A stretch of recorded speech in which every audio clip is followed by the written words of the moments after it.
Our last contestant for this evening is Michael Swinfield with Foreign Territory.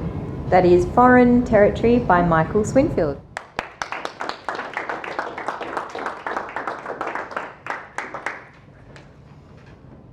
It all started on a warm Tuesday morning.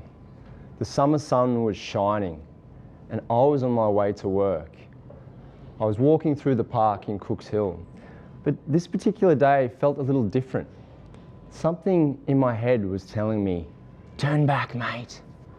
As I kept walking through the tree line, I was trying to work out why I felt so uneasy when suddenly, squawk!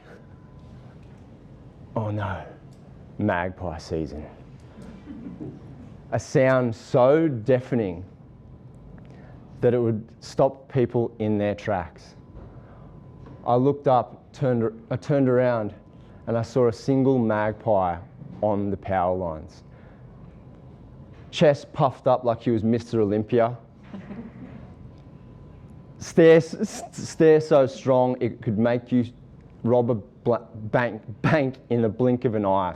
As soon as I stepped out onto the nature strip, kapow! The magpie swoops. I scream in a very manly way, mind you. I looked around. My neighbours, where were they? I looked at my neighbour, my favourite neighbour. Shut the blinds. No, not my problem. I retreated to my garage. I was thinking, this is my only route to work. Public transport is no good. I need to think of something. I needed a strategy. Normal people would wear a helmet. Abnormal people would wear a helmet with cable ties. But I needed something different.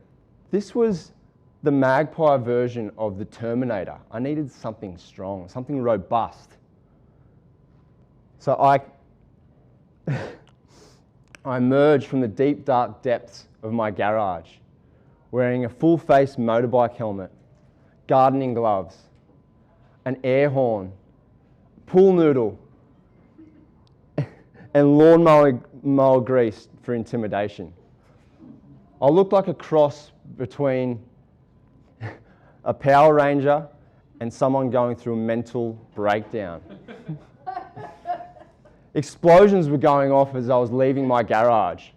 There was neighbours running into their homes, people crying, parents covering the eyes of their children. And I was descending onto the oval to face my nemesis once more. And I had something that he didn't. Human intelligence, baby. I walk onto the oval. I come in peace. The magpie tilted its head. Peace? Huh, never heard of her. And dove so fast it broke the sound barrier. This time I didn't scream. This time I realised this magpie wasn't even protecting a nest. He just didn't like me. He didn't like the look of me. He wasn't even protecting a nest. No eggs, nothing. And at that point I broke. At that point my testosterone kicked in and wanted vengeance. I run to the middle of the oval and scream, "Hey! You!" and stared it deeply into its soulless eyes. "I want you!" The magpie nodded calmly, like it's been in this situation before. It's seen this multiple times. It dove. I run, scream. I'm sounding the air horn and waving the pool noodle.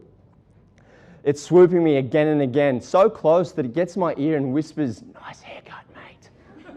I couldn't believe it. This magpie was roasting me more than my mates would roast me. It kept going until silence. The attack stopped. I looked down. There's concrete beneath my feet. I take off my motorbike helmet, turn around. The magpie sitting on the power pole, staring. And it was at that moment I realised this magpie wasn't just a magpie. This magpie was a landlord. and I was trespassing on his property. This nature strip was precious, and I had no idea. We exchanged a nod, and we reached an agreement. Every morning after that, I stuck to the concrete footpath. And every day, the magpie would sit there and watch me and give me that same look. That look that said, oh yeah, I've seen your best, and I'm unimpressed. But that's okay. I'm happy with that, because in the battle between man versus magpie, I lost, but I survived long enough to tell the tale.